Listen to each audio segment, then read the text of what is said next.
excited to introduce this session tonight.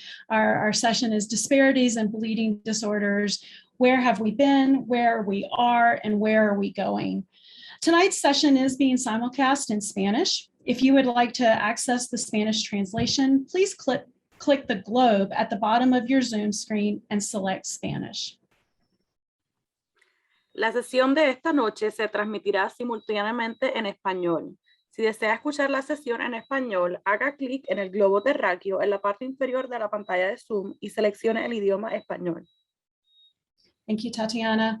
Tonight's session will last from 7 to 7:50 Eastern. We're honored to have Melissa Creary from Athen and our own Kimberly Ramser to join us tonight as speakers. But before we begin, I'd like to thank our sponsors. Again, they've stuck with us throughout the years, and we really appreciate all of the support from all of our sponsors here for Symposium this year. Make sure you head to the exhibit hall from our Symposium homepage to visit the booths. They're really great this year, and you should take a few minutes to check them out. As a reminder, all attendees will be on mute throughout tonight's session. However, we will have time for questions and answers at the end of the session. Please use the chat or the Q&A box to enter your questions. If you have any technical difficulties within the chat or need to speak to an HFA staff person, please put your concern in the chat box or in the #helpdesk in the Symposium Slack environment with your concern.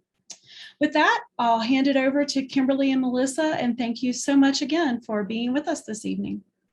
Hi, and thank you, Sandhya, for introducing me. I'm just going to quickly share my screen and pull up my slides. So again, as Sandhya said, my name is Kimberly Ramser, and I'm the Senior Manager for Policy and Advocacy here at HFA. And so as we begin, we have 3 goals for you tonight, which is to, 1, examine the history of health and disparities and inequities within the bleeding disorders community. Also to review current demographic data with a focus on diversity, equity, and inclusion, and anti-racism. And then lastly, discuss how HFA's very own Bleeding Disorders Health Disparities Council is working to educate and empower our community to improve health outcomes for all people living with bleeding disorders. And so really quickly, just to get us started off, I wanted to begin with a quote that has really come to guide me and my experience in the bleeding disorders community and also my advocacy work as well. And it starts off by saying, nothing about rare disease is simple, not the diagnosis, not the care, not the long term. And while this person, she's a mother of a young girl with a rare disease, she's not in the community, but when we really talk about dealing with a rare disease, we understand it's difficult for any person, be it the patient, be it a caregiver, even providers. But when we start to really dig deeper and analyze and realize that there are other factors to consider that tend to exacerbate or change health outcomes for people living with a rare disease, and specifically with a bleeding disorder. And so we consider things like race or ethnicity, geographical location, disability, sexual identity or orientation, and gender and the like. And like I said, when we start to consider those factors, they oftentimes lead to differences in health outcomes. And those are things that we like to call health disparities. And so at HFA, we believe it is our priority for us to really begin to target and identify if any existing disparities or inequities within our community and to start addressing them moving forward. And so, you know, tonight you will hear us say a few terms that we will talk about moving forward, health equity and health disparities. And you've heard me talk about them already in the first few minutes of this conversation. And what I wanted to do is to provide you with an overview in providing definitions for these key terms. And so I know later on, Dr. Creary will address them a little bit further, but I wanted us to at least get a foundation before we start moving forward with this discussion. And so, while these two definitions come from the CDC and the Robert Wood Johnson Foundation, they are two definitions that I like, but they are not the only definitions when we come to define health disparities and health equity. But really looking at this, the first one, health disparities, preventable differences in the burden of disease, injury, violence, or opportunities to achieve optimal health that are experienced by socially disadvantaged populations. And so, for example, in our community, it would look like having more BIPOC hemophilia patients developing inhibitors as opposed to non-BIPOC white hemophilia patients. And we'll talk about that a little bit further. And then the other definition, which is health equity, meaning everyone having a fair and just opportunity to be as healthy as possible, which requires removing obstacles to health such as poverty, discrimination, and their consequences, including powerlessness and lack of access to good jobs with fair pay, quality education, housing, safe environments, and of course, healthcare. And so naturally, the next question, which is probably on your mind, is what are we doing at HFA? What have we been doing at HFA to work towards achieving health equity and identifying those disparities within our community? And so last year was a really trying year for us all on a variety of levels. And if we specifically focus on COVID-19, we noticed a disproportionate impact on communities of color. And so we started to have conversations about what, if any, disparities exist within our community. And so while we were having those conversations, we decided to move forward with 2 sessions last year, starting with symposium. And so we had the Fight for Health Equity, and then we also had a BIPOC rap session specifically to address these issues. Now, while the BIPOC rap session was not recorded, we did record the Fight for Health Equity. And if you have not had a chance to see it, or if you were not watching it live last year, I really do encourage you to go back and to view it on our YouTube page. And so, as you know, we had those 2 sessions and they were really, really awesome. We also decided to dig a little bit deeper and start putting together a literature review. And so this literature review revealed a lot of things for us. We wanted to first see what, if any, research exists, what is out there, where are the gaps, where do we need to fill in, what can we do from a patient advocacy standpoint? And so we found a couple of things. One, noticing that there were articles that talked a lot about delays in diagnosis due to bias and ineffective testing. And what does that really mean? So if you see over in the corner, there's an article that I posted. It's probably, I don't know how big it is on your screen, but it says, it's entitled Hemophilia in the Negro. And so that article in particular addressed concerns where providers back in the 1940s and even as far back as the 1860s, when attempting to diagnose Black patients with hemophilia, struggled with that because they questioned whether Black patients actually could receive that diagnosis. And if patients who were Black did actually receive that diagnosis, it was because maybe they were of mixed race. Because if you think back to during that time, hemophilia was associated with being a disease that was more common among white communities as opposed to others.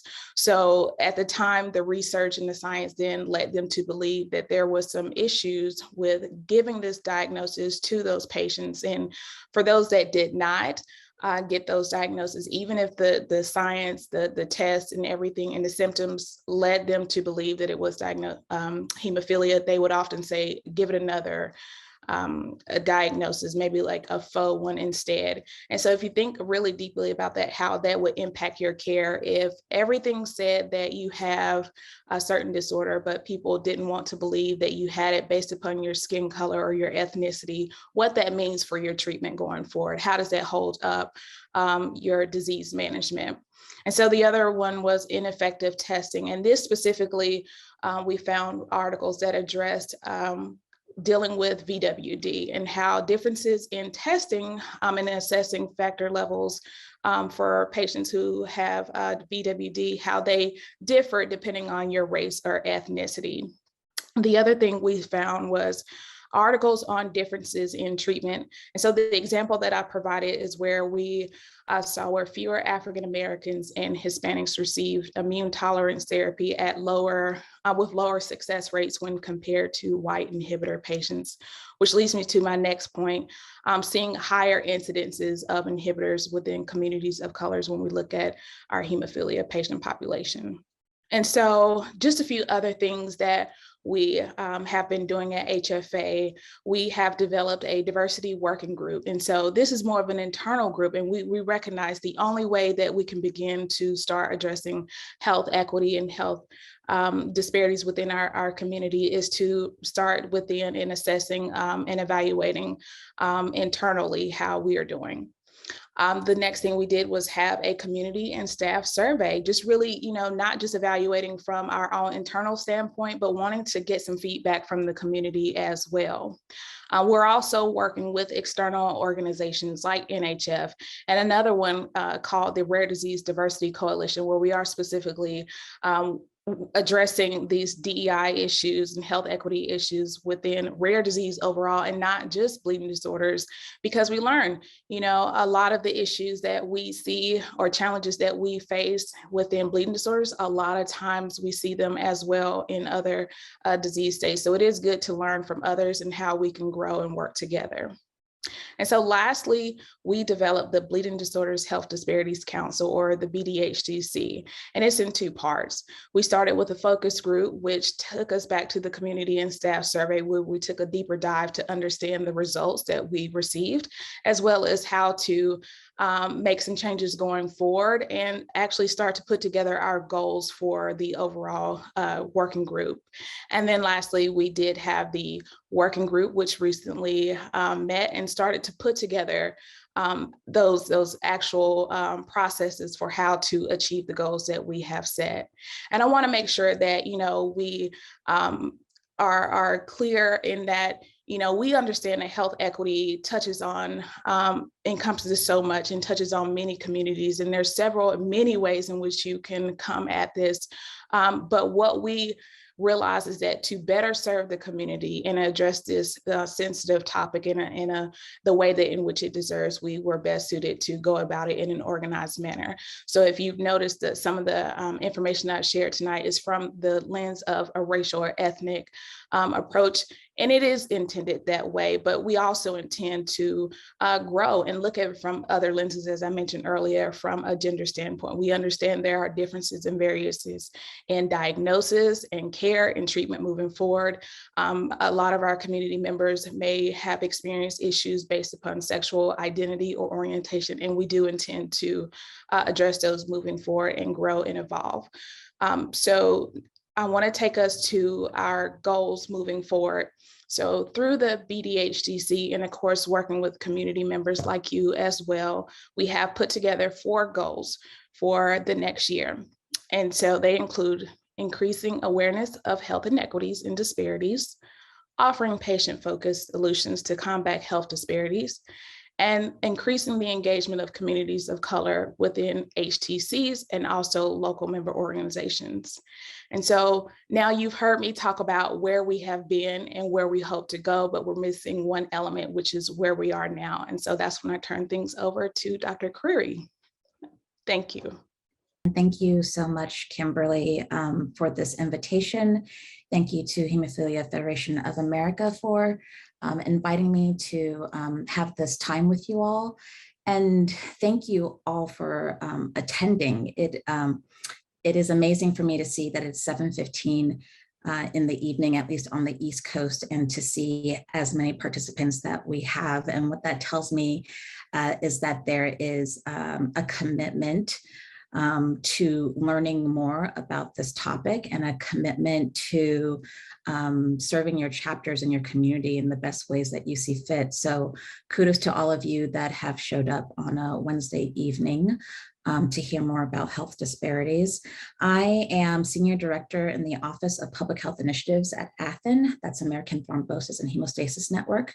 And we do the job of really being the data clearinghouse for the hemophilia community. And in my role as Senior Director, I pay special attention to health disparities and health equity for this organization. My training specifically is increasingly in anti-racist scholarship, and I do research primarily around sickle cell disease, and I use sickle cell disease as a lens to help tell us stories through qualitative research about health equity and health disparities. Kimberly has talked about where we have been and where we are going, and I have the distinct honor of talking about where we are. So just to set the stage for you this evening, I'm going to try and go quickly through my slides so that there's time for some conversation at the end, knowing that we're going to end at around 7:50. So right now, I'd like to discuss in terms of what you can expect, setting the stage. And so I'm really happy to hear that in 2020, that HFA went through a series of processes to have some of the hard conversations that I think COVID-19 demanded of us in the time. And to that end, I'm going to be using COVID-19 as a context to help set the stage.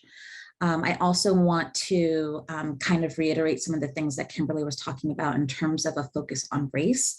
You'll find that this conversation is also a focus on race. I am so happy to hear that in the conversations of where you are going, that you're going to continue to unpack what disparities and equity means in the lens of gender, in the lens of sexuality.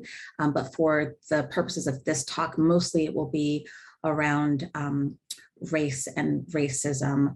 And as we know, that's not just a Black and brown thing when it comes to hemophilia and other inherited bleeding disorders.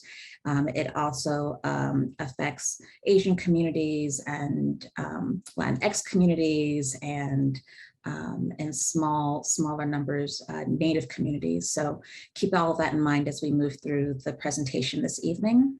I'll talk about what's at stake. I'll give a very brief data overview based on some of the numbers that are coming out of the Athen Data set. And then I'll talk a little bit about how we take the very next step. So from almost the very beginning of the US narrative of COVID-19, we've had to contend with the racialization of the coronavirus and really the ways in which COVID-19 really stripped us to the core. And we began to hear this narrative of a pandemic within a pandemic, that there was this pandemic happening across the globe when it came to the devastating ways that coronavirus and COVID-19 was wreaking havoc on bodies and lives. But simultaneously, this pandemic of racism was rearing its head in a way that is almost surprisingly, it took us off guard, I think, in a way that we should have been expecting it, but I don't think we were. And what it did is that it ushered a moment where conversations really started to be intentional around the ways in which racism and wicked evil, as many people call it, really had an impact on people's lives, particularly in the health and healthcare settings, but much wider as well. And I think that the summer of 2020 and the fact that people were isolated in particular ways, along with a series of police brutality and deaths disproportionately happening in the Black population, people just couldn't turn away. And again, that really ushered in a space where we could have the beginnings of, I think, hard conversations. And I think those conversations began to translate into all kinds of spaces, including the space that we're in now within Hemophilia Federation of America. And so what COVID-19 did is expose existing fault lines. And we began to see how racism was embedded in institutions, in structures, in systems. So how employment and housing and neighborhoods and transportation, all of these overlapping sectors really affected the ways in which certain people became disproportionately at risk for COVID-19 versus others. And some of those risk factors included higher rates of being uninsured, lower median incomes in general, limited access to healthcare, poor quality of care, systemic distrust within the healthcare system. I would think that that is a huge issue for us to be thinking about in this space. Racial residential segregation and things like high-risk jobs. And in this narrative of exposed existing fault lines that COVID-19 showed us, what we saw was that race was not necessarily a risk factor for why COVID-19 was disproportionately hitting Black and Brown populations, but that racism was. And so all of a sudden, again, with all of these conversations, we began to have as a society, they were being had at all levels. They were being had in the boardrooms, in the hospitals, across public health departments, particularly when it came to state health departments and other health agencies, and declarations of racism as a public health issue kept getting cried out louder and louder. And you can see by these headlines that in 2020 in particular, that people were really trying to put a stake in the sand for the recognition of the ways that racism was really a harm for the livelihoods of people. And so then racism became a public health crisis. Now what? We're here in 2021, we're in the legacy of that moment. And it's important, right? The declaration helps us define that there's a problem, and then it mandates measurement, which is really important when I'm thinking about how data really does provide a space where we can then create an accurate picture of what's needed and then create the action to solve that problem. And the declaration invites accountability, but how do we move past symbolic gestures? And what I mean by that is, how do we move past the performativity of the moment when we say that racism is a public health crisis? How do we move past task forces that get pulled together for the sake of being pulled together, representation being thought about in a way that's not meaningful or thoughtful? How do we get past those symbolic gestures to actually do the hard work that health equity really does demand? And so one of the questions we have to think about is, how might the work of HFA chapters work towards change using an anti-racist public health lens? And I have here recovery, redistribution, and retraining. And to me, those are some of the things that really need to be thought about when we're thinking about the next steps once we have decided that racism is a public health crisis, into the steps of intentionality. So how can we recover what's been lost in terms of the disadvantage space that many people have been left in historically? How do we redistribute resources? How do we redistribute material goods? How do we redistribute policies towards particular populations? And how do we retrain ourselves? How do we retrain a workforce population if you're in public health? Maybe it's retraining a workforce population in your organization of HFA or your chapter. And it's a retraining and undoing and a relearning of how we see the world in this moment. So some of the core ethical principles of anti-racism praxis. First of all, what's anti-racism? It's a commitment to dismantling racism, which has dimensions that are institutional and social, as well as attitudinal and behavioral. And then what's an anti-racism praxis? It's a framework to eradicate the disadvantage and oppression caused by racism. And how you do this is reflection, that's internal, but also reflection that's organizational, and then action based on that reflection, and then more reflection. So it's a cycle. This praxis is about this intentional way of being in which you are centering the margins, you're thinking about your biases, you're working towards the disruption of oppressive mechanisms and factors, and you're thinking about this, but then you're actually creating the action, and then you're seeing what works, you're seeing the ways that you fail, and then you're doing the reflection so that it's a cycle over and over again. And some of the core ethical principles of anti-racism praxis include respect for those directly impacted by racism, recognition of the destructive impacts of racism, and responsibility to act to mitigate racism. Again, this is part of the cycle. So there's respect, there's recognition, there's responsibility. And so now here we are in this moment. I keep using this slide. This slide was taken from, I think Region 3 had a regional meeting, and the slide deck was shared with, I think, the state of science for NHF.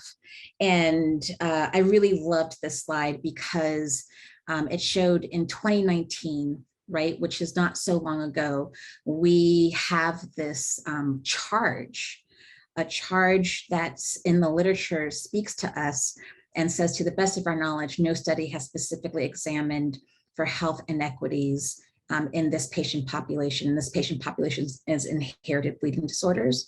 There have been some studies that are barriers to care amongst this patient population, but there's what this represents is that we're just beginning the conversation about the ways that social determinants of health has influence for inherited bleeding disorders. And so it leads us to today's title of the talk, right, in which we're talking about health disparities and bleeding disorders. And Kim gave us a really comprehensive definition at the beginning of this panel. Health disparities are systematic, plausibly avoidable health differences adversely affecting socially disadvantaged groups. And health disparities can, these health differences can occur across different categorizations. So, like I said earlier, the focus of today's talk is mostly around the race and ethnic health disparities and how we can think about addressing that. But there are also gender disparities, there are sexual orientation, identity health disparities, there are disparities between age, disparities between different cultures, disparities between disabilities, disparities between SES and religion, and so on and so forth. Also, what's important to note is that is the intersectionality of these categories, right? So you could be a queer Black woman with an inherited bleeding disorder, and there are certain things to attend to when we're thinking about care, when we're thinking about treatment, when we're thinking about diagnosis, when we're thinking about data collection. These are not additive categories, but again, an intersection unable to disentangle these particular identities that have to also be taken into account as we think about addressing health disparities and addressing health inequities. And so here's a great figure. It's a little bit busy, but I really like it because it shows the complexity, again, of the intersection of how these justices and injustices work. So just in the same ways that you have got systems that, or rather identities that are intersectional, you also have injustices that are intersectional in the same ways, right? So class, gender, and sexuality, racial and ethnic injustices that map onto those identities. And this is a way to think about levels and pathways and power when we're talking about racism. Racism is something that happens from when you are in utero until you die. So from the cradle to the grave, some people say. And in utero, because the racism is affecting your mother, and then you're born into a world where racism, societal racism, and other kinds of racism, structural, cultural racism are affecting you throughout the life course. There are also processes in terms of how racism is going to affect you. So from a global level to an individual level, this is also different ways in which you will be affected across the life course. Things to think about are the ways that inequality and racism gets embodied. And so though race is a social construct, it shows up biologically because of the ways in which racism then plays a hand in how you are treated, how risk factors occur, all kinds of things. And so I really like this figure that comes from the American Medical Association and their new health equity strategic plan. In fact, to help guide some of the conversations that are happening within the HFA chapters, I recommend downloading the AMA equity plan to get a baseline of knowledge of how you can begin to address not just racism, but other isms across structural forces. So remember that disparities in health and its determinants are the metric for assessing health equity, right? So health equity is social justice in health, and equity in healthcare means equal utilization, distribution according to need, equal access, equal health outcomes. And this shows up typically when we're thinking about health equity in terms of vertical equity versus horizontal equity. And vertical equity is really about equality of outcome, and that people are treated differently according to their initial endowments, resources, privileges, or rights. So that means, and you've probably seen the image of people on crates, or people are trying to look over a fence.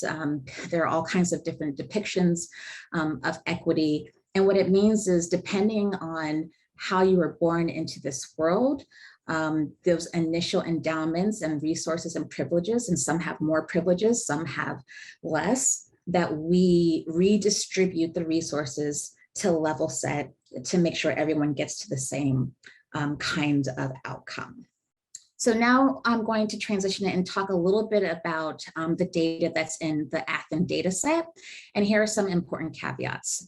Athen partners with 147 Athen affiliates to collect real-world data through the Athen data set with the aim to support research and improve care. So there are important caveats to the slides that I'm about to show, and they include that current analysis cannot be used to draw definitive conclusions based on these numbers, that statistical analyses have not yet been performed on this data, so it's kind of just observational and raw.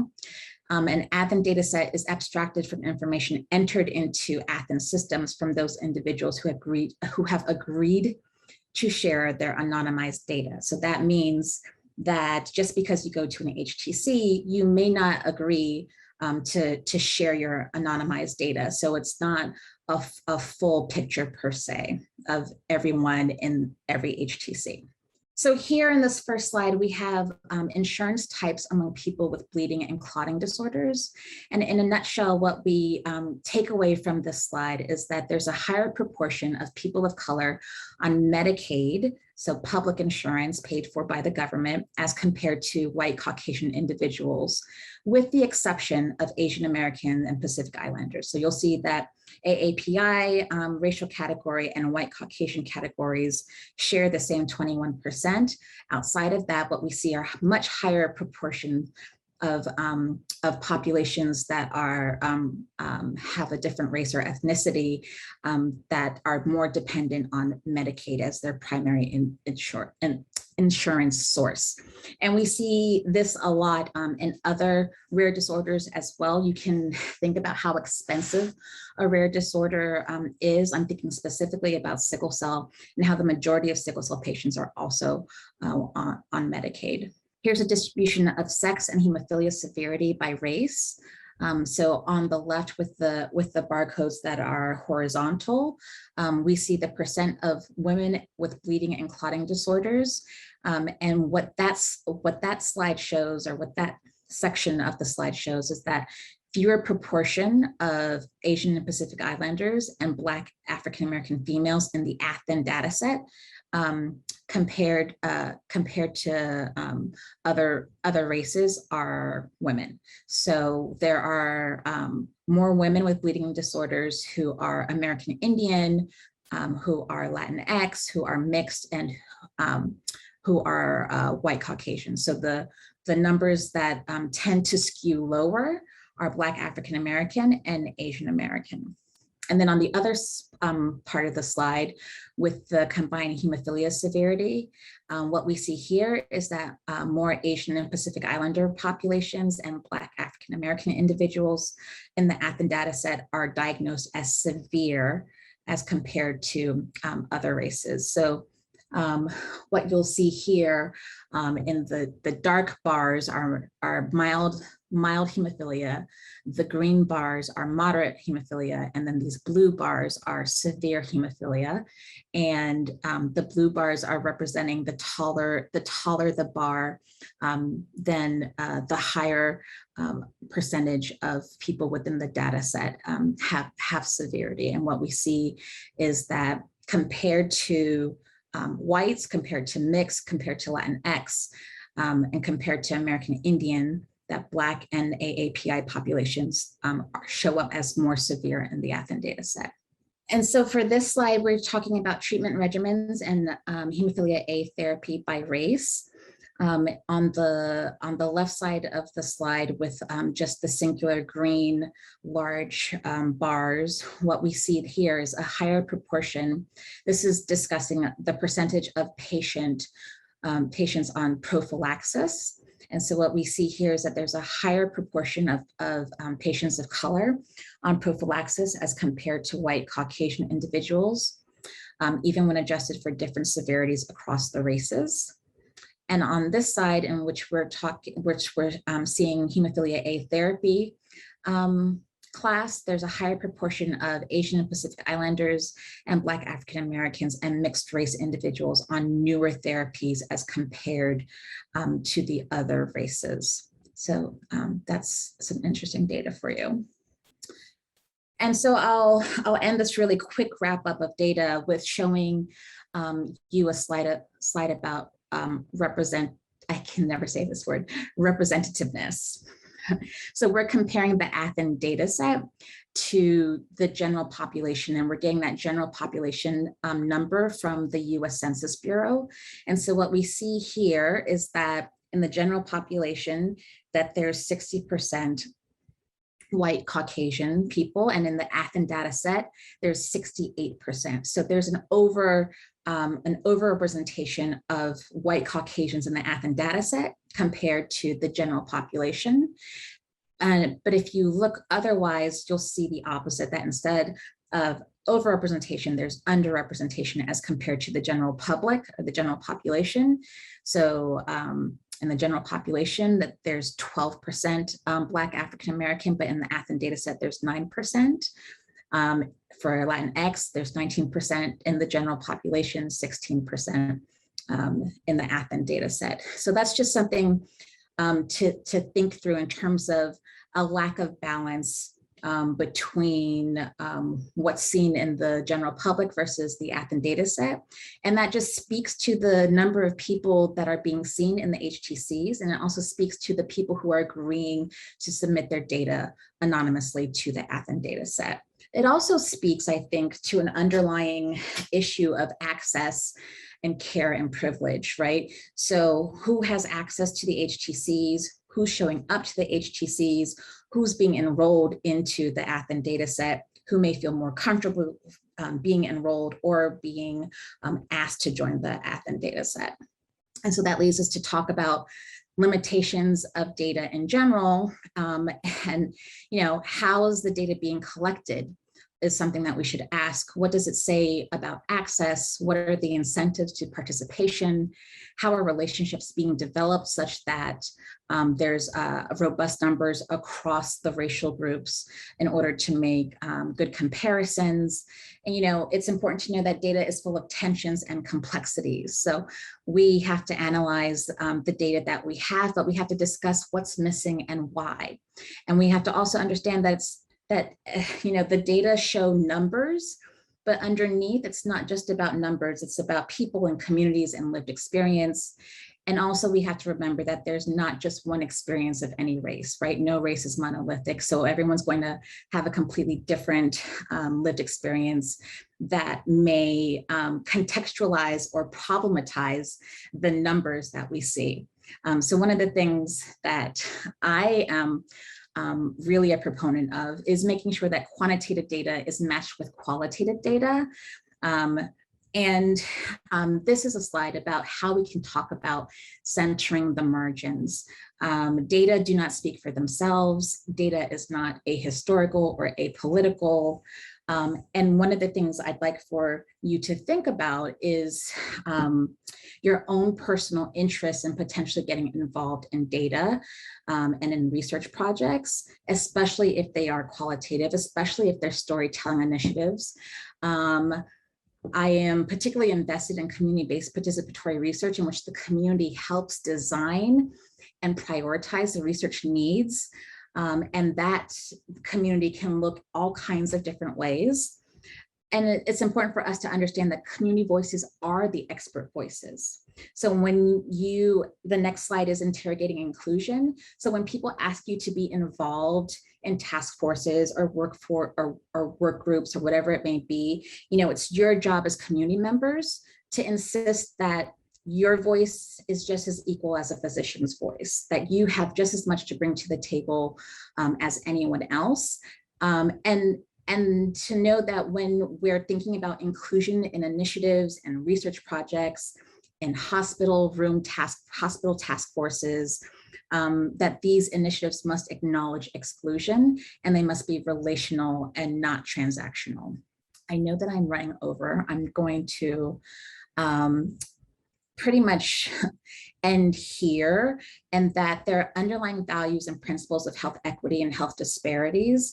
Remember, as you are thinking about the ways to access and be more intentional about health equity, that it's a rigorous process, and it's a process that should be assigned to something, to scientific processes, but that underneath those scientific processes are social values.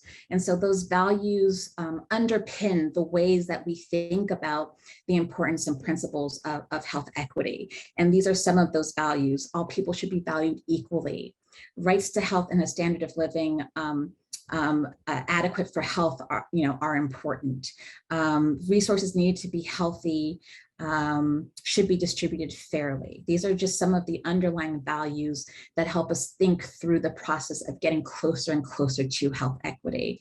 And what that means is closing the health disparities gap.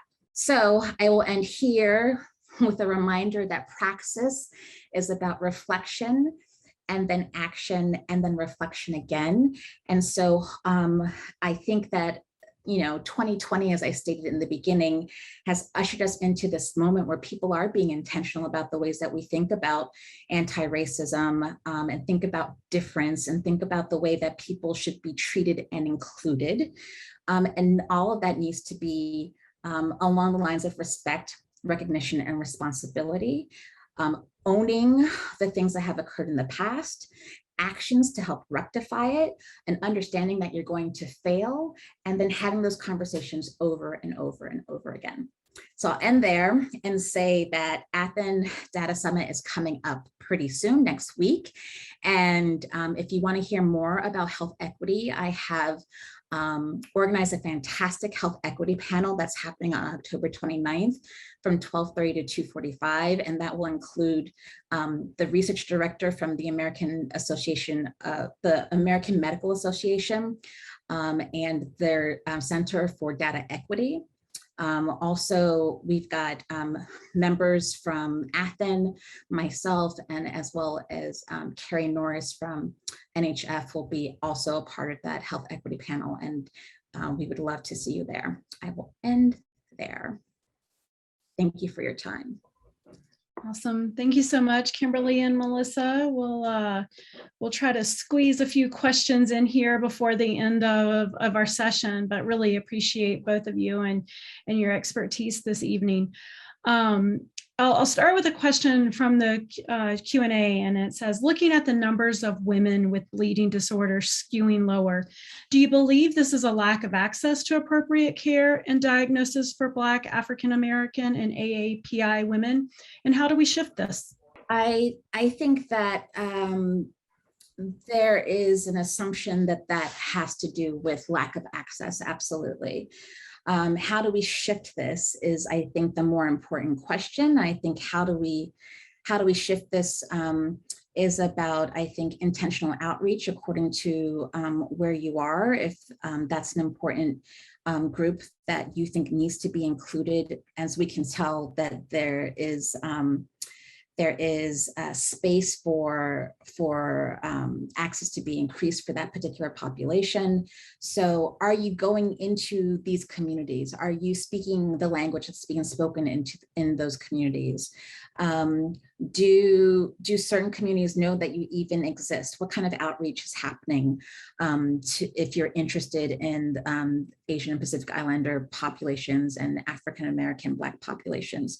How, what kind of relationships are being built such that even outside of awareness, that there's a level of trust that we can interact within the system, and I will feel respected, I will feel heard, I will want to receive care. Or if you're a chapter, I will want to be involved in your chapter.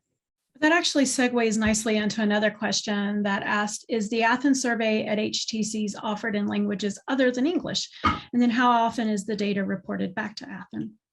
Oh, that's a great question. I am not 100% sure. I'm not 100% sure, but if it is, I would say that not beyond Spanish. If anyone is here from Athen, Michael Reck might be on the line. Maybe he can put it in the chat, but I'm not 100% sure about the languages that are offered. And then in terms of how often is this data reported to Athen, I believe the data, as it gets entered in live time, it's being sent back. It's being sent, through a database to Athen. So it's relatively current data, as opposed to if you were using, a data set from the federal government, in which there's usually a lag of years. Sure. And I would say check the Athen website, because I believe it's addressed there, but I can't remember with 100% certainty. And I'm relatively new to Athen, so forgive me, I'm sorry. Yeah, no worries. And we'll squeeze in one more question. I'm sorry that we're not able to get to all of them, but what are your top concerns for people of color with hemophilia as the treatment landscape continues to expand? Oh, that's a great question. I think my biggest concern is that it's going to be access to those treatments. So as the treatment landscape expands, which is amazingly exciting for the disease population, I think we just have to make sure that everyone is aware of what their options are. That happens on a population level of those that are affected with the disease, but it happens on an institutional level in which that information is being translated in a reasonable way, an accessible way from the physicians and the institutions back to the population. I know with my work in sickle cell disease, hydroxyurea is a huge therapeutic advantage or advancement for sickle cell disease. But so many people who I interviewed many, many years ago for a research project, they were never approached. Assumptions were made that perhaps they weren't be able to adhere to the regimen, the treatment regimen, or perhaps they wouldn't be able to afford X, Y, and Z. So I think that as we move forward, particularly in populations of color, that we have to make sure that education is there, that there is a support system within the healthcare institution to make sure that everyone understands what needs to happen, that we ask the questions around social determinants of health when it comes to whether or not someone can adhere to a regimen. We figure out what that is and we try to meet them as best we can. And that we have support systems from the beginning to the end of that regimen. Thank you. And we late breaking news in the chat, language preferences and interpreting services being needed are part of the Athen patient profiles. So it sounds like we got an answer there. Thank you so much, Dr. Creary and Kimberly, and to our audience. If we didn't get to your question, I'm going to go ahead and copy those and put those over in our Slack environment in the general discussion, and we'll get you some answers over there. So sorry we didn't have time to get to everybody. I know it was great information. Thank you so much. We really appreciate you being here. Just as a final wrap up, make sure you fill out that session evaluation. It will launch automatically when this Zoom session gets ended. Had a little bit of a snafu. It pops up in your internet browser. And if you have pop-up windows blocked on your internet browser, you may not see the evaluation. So you might want to check your settings in your internet browser to make sure you get the survey. But otherwise, thank you so much for attending tonight. Go ahead and pop back over to the agenda page on the symposium website and be sure to join us for On the Horizon starting next. Thank you so much, everyone. Have a good night.